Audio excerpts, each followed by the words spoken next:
तो महाभारत के पिछले अध्याय में हमने देखा कि घटोत्कच भीम की सहायता के लिए आ चुका है। तो तुम जानते ही होगे कि इस सीरीज ने मेरे चैनल के एवरेज व्यूज को भी कम कर दिया है, पर वादा किया है तो निभाना तो पड़ेगा ही। तब तक तुम वीडियो को लाइक जरूर करना और कमेंट में एपिसोड 7 जरूर लिख देना। तो हेलो वेबटास्टिक फैंस, मेरा नाम है सत्यम मिश्रा और तुम चाहो तो मुझे मिस्टर वेब भी बुला सकते हो। तो समय को सर आंखों पर रखते हुए चलिए शुरू करते हैं। मैं अप्रतिरोध्य तूफान हूँ, मैं एक भीषण स्वप्न हूँ, मैं चलता फिरता भय हूँ, मैं वो आतंक हूँ जो रात्रि का अंधेरा अपने साथ लाता है। घटोत्कच सभी दैत्यों को मारे जा रहा था। वो डर में थे पर रुक नहीं सकते थे। भगदत्त इस महापुरुष की मौत चाहता है, परंतु मैं वो कदापि नहीं होने दे सकता।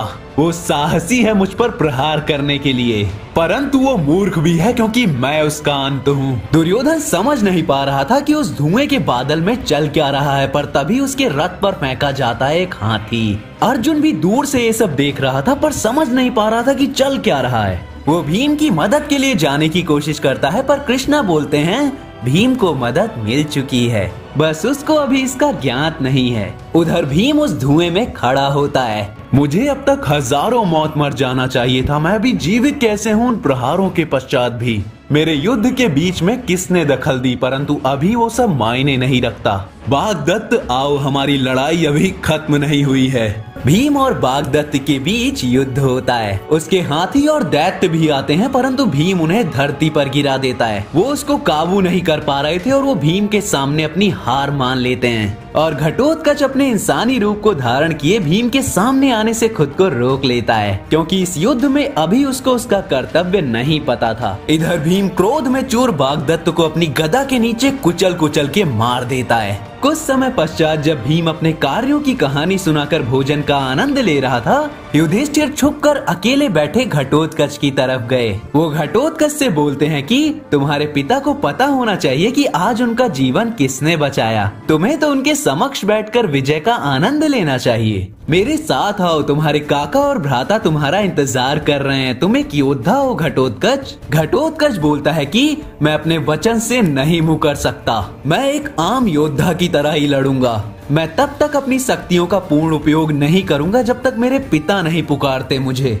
आज उन्होंने मेरा नाम एक पिता की तरह अपने पुत्र की याद में पुकारा था, मदद और लड़ने के लिए नहीं। तो आप वचन दीजिए काकाश्री कि आप मेरा राज किसी को नहीं बताएंगे। युधिष्ठिर उसका राज रखने का वचन देता है। और इधर कृष्ण दूर से ही समझ गए थे कि युधिष्ठिर के मन में क्या चल रहा है। और इधर दुर्योधन अपना आपा खो रहा था। वो भीम अभी तक जिंदा कैसे है? मेरे 8 भाइयों की मृत्यु हो चुकी है और उन पांडवों का बाल भी बाका नहीं हुआ। हम उनसे संख्या में कहीं अधिक हैं, पर तब भी वो हमारा उपहास बना रहे हैं। पर ये युद्ध अभी खत्म नहीं हुआ है गुरुद्रोण, हम पीछे नहीं हटेंगे।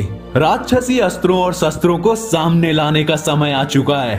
हर कोई युद्ध की कामना करता है, आम इंसान से लेकर महापुरुषों तक, जानवरों से लेकर सबसे पौराणिक तक। इंसान युद्ध के बुलावे का गुलाम है, पर मैं इसका गुरु हूँ। सभी रणभूमि में पीछे हट रहे थे क्योंकि भीष्म रणभूमि में कूद चुके थे और वो कत्लेआम मचा रहे थे। अभिमन्यु समझ नहीं पाता कि वो डर क्यों रहा है। वो अपने सामने देखता है भीष्म को। वो अपने तीर कमान लिए भीष्म के आगे खड़ा होता है। भीष्म मना कर देते हैं बच्चों से लड़ने को, परंतु अभिमन्यु अपनी जगह से नहीं हिलता। तो एक ही बाण में भीष्म उसका धनुष तोड़ देते हैं, दूसरे बाण में उसका कवच और तीसरे में उसकी तलवार तोड़ देते हैं। भीम जल्दी से उनके बीच आता है और अभिमन्यु को जबरदस्ती वहां से दूर भेजता है। वो अभिमन्यु को लेकर वहां से निकल जाता है जहां भीष्म पितामह लाशों के ढेर के ऊपर खड़े थे। उनको हराना उनके बस में ही नहीं था। वापस आने पर अर्जुन अभिमन्यु पर गुस्सा होता है इस पागलपन के लिए। अभिमन्यु अभी भी घायल अवस्था में बोलता है, पागलपन? पितामह को रणभूमि पर राज्य करने देना वो पागलपन है? किसी को तो उन्हें रोकना होगा और मैं कोई कायर नहीं हूँ। अर्जुन बोलता है, पुत्र मैं तुम्हारे लिए डरता हूँ। तुम एक सूरवीर हो, तुम एक महान योद्धा हो, पर इतनी जल्दी रणभूमि में महानता ढूंढने मत जाओ। महानता तुम्हारे समक्ष सही समय पर खुद आएगी। भीष्म ने ही हमें सब कुछ सिखाया है, उसके अस्त्र हम सबसे सर्वोपरि हैं। अभिमन्यु पूछता है, अगर विजय प्राप्त की ही नहीं जा सकती तो लड़ना क्यों? युधिष्ठिर बोलता है, विजय पहले से ही निश्चित नहीं है। युद्ध अत्यंत जटिल है, पता नहीं कल को क्या हो जाए। भीष्म पितामह का मरना भी तय है, परंतु आज हमारे पास कुछ भी नहीं है उनको हराने के लिए। तो बस हमें तब तक पितामह से दूर रहना है।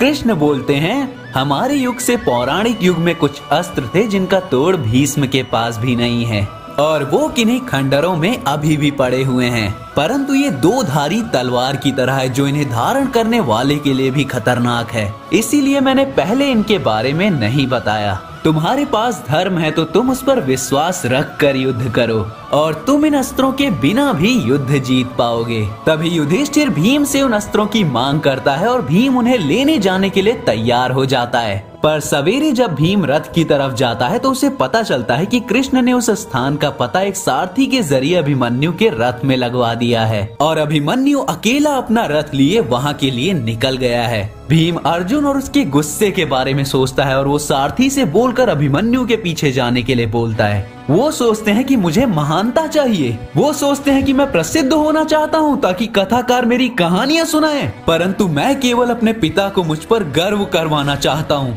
और अभिमन्यु उस खंडर पुराने शहर में पहुँच जाता है।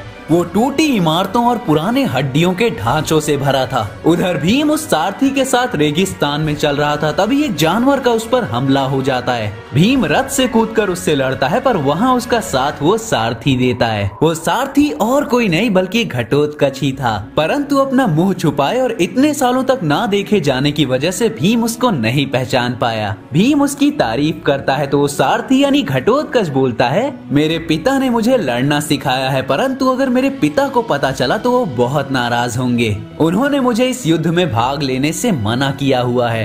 भीम बोलता है, पर तुम एक योद्धा के पुत्र हो, वो मूर्ख है जो तुम्हें उसके कर्तव्य से रोक रहा है। तुम मेरे समक्ष कभी भी लड़ सकते हो। और भीम ने जाने अनजाने में घटोप को खुशी दे दी, और अभिमन्यु उस शहर के राक्षसों से लड़ रहा था जो उस जगह को सुरक्षित रखने के लिए बनाए गए थे। और वो आखिरकार अस्त्र शस्त्र कक्ष तक पहुंच जाता है। वहाँ हर तरह के हर किसी के लिए कोई न कोई हथियार मौजूद था।